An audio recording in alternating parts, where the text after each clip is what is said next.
Just like multiplication, we divide rational expressions exactly the same way that we divide fractions. So if we want to divide these two rational expressions, our first step is to rewrite the division as multiplication. So in this example, we're dividing these two rational expressions. We will rewrite, copying the first expression,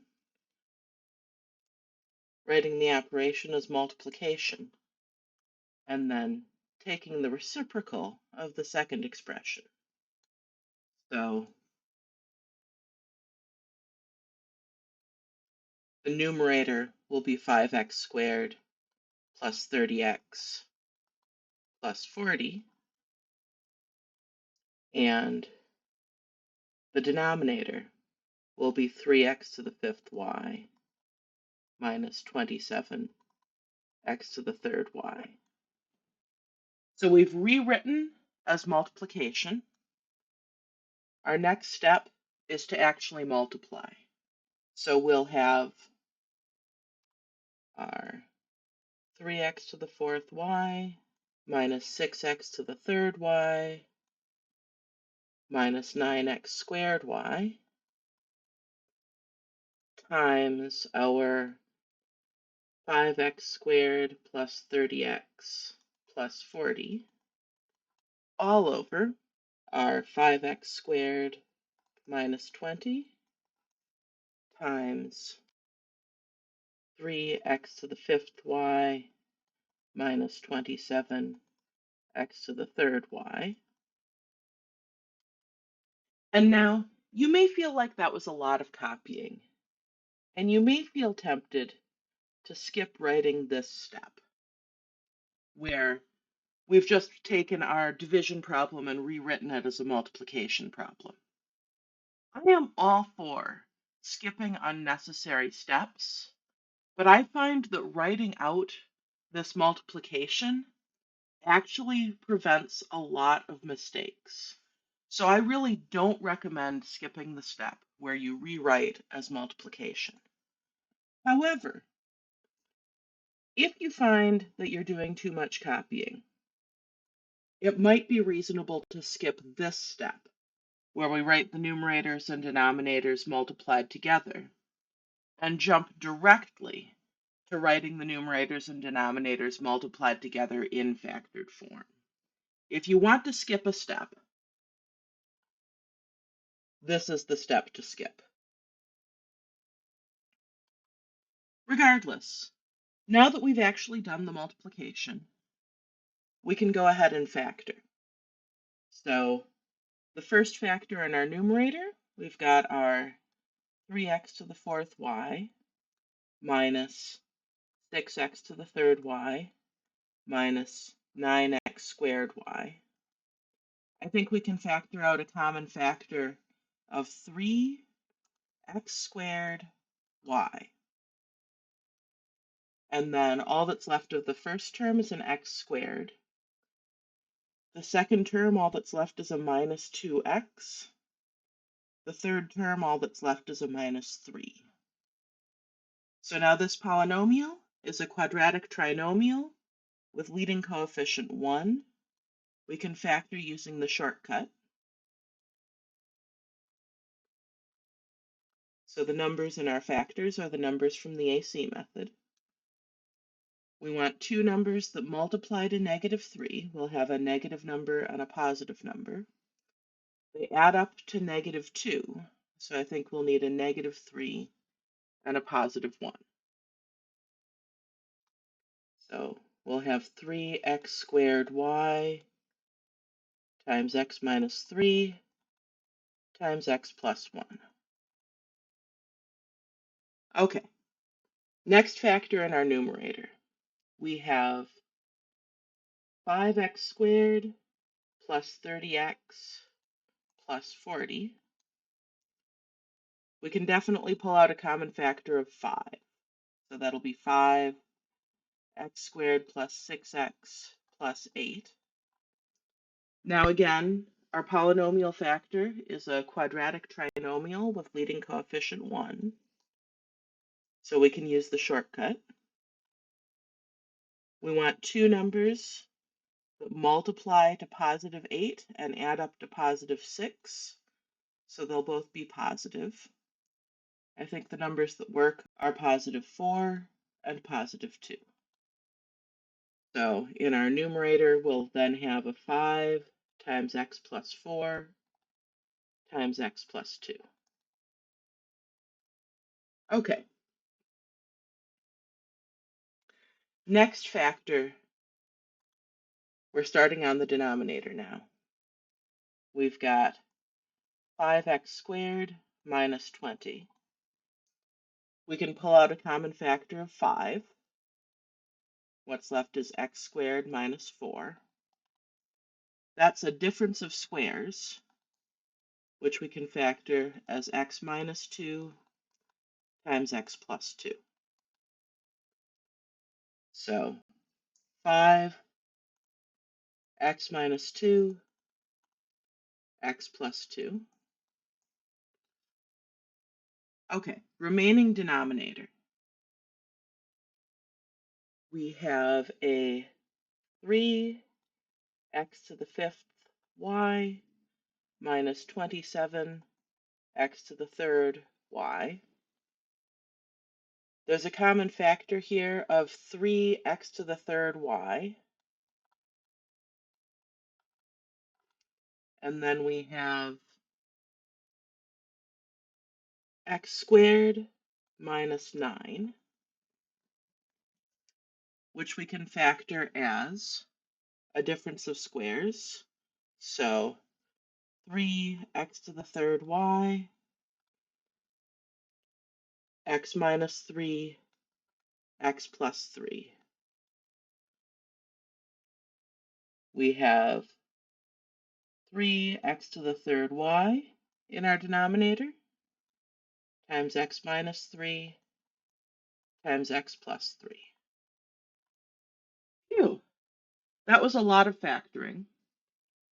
But now we're ready to cancel common factors. Let's see what we have here. I see a 3. I see a y. We'll deal with the x's in a minute. I see an x minus 3.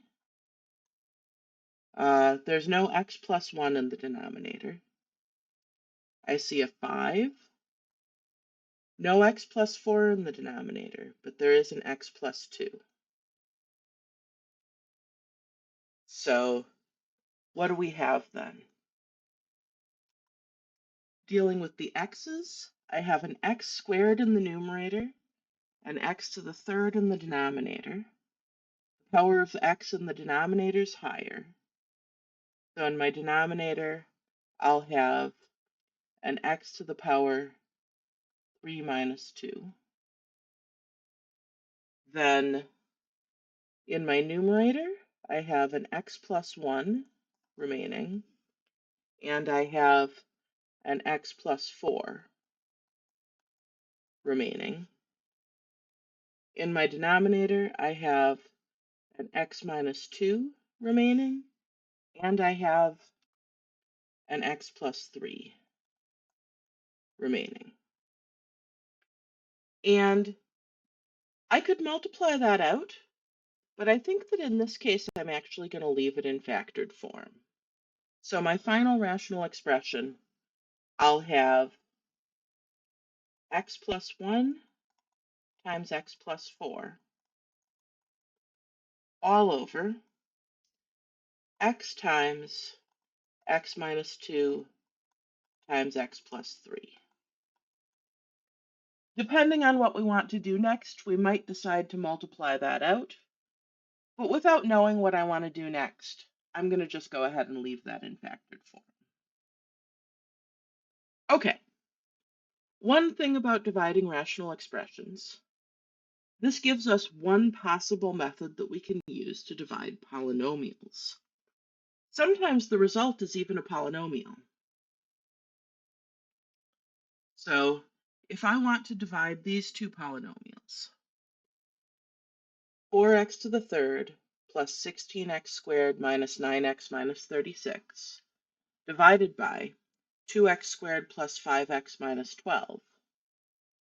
Well, I can write that as multiplication of two rational expressions. Write the first one over 1, so 4x to the third plus 16x squared minus 9x minus 36 all over 1,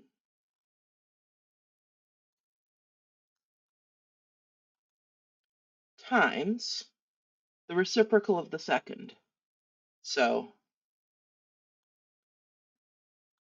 1 over 2x squared plus 5x minus 12. Multiplying those, I get 4x to the third plus 16x squared minus 9x minus 36 over 2x squared plus 5x minus 12. Now, could I just have gone directly from here to here? Yeah, I could have had the same thought as 3 divided by 5 is 3/5.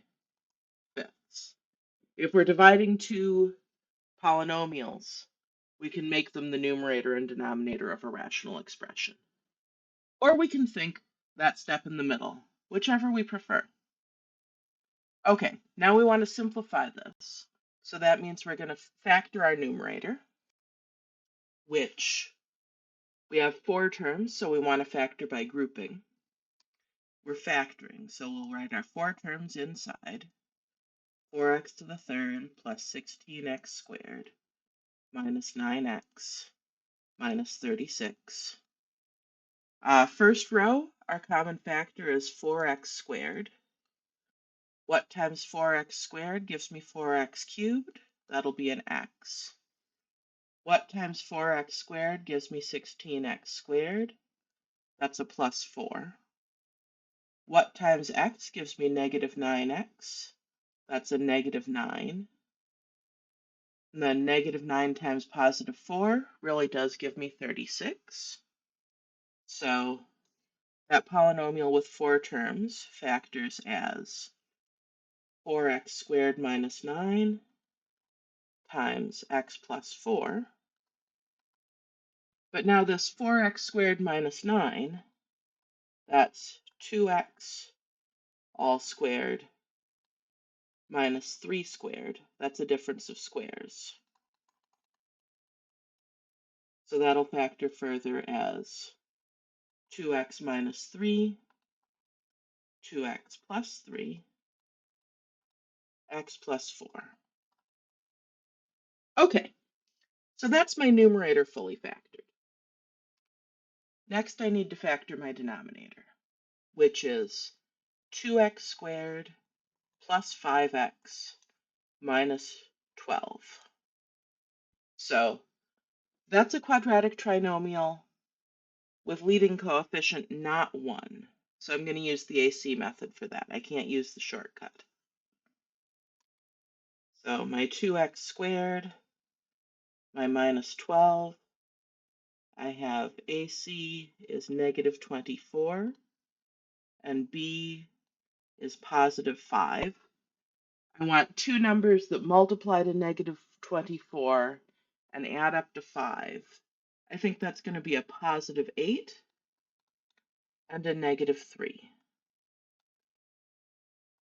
Right? 8 times negative 3 is negative 24. 8 plus negative 3 is positive 5. Okay. And then my first row, my common factor is a 2x, which means what times 2x is 2x squared? That'll be an x. What times 2x is 8x? That's a plus 4. What times x is negative 3x? That's a negative 3.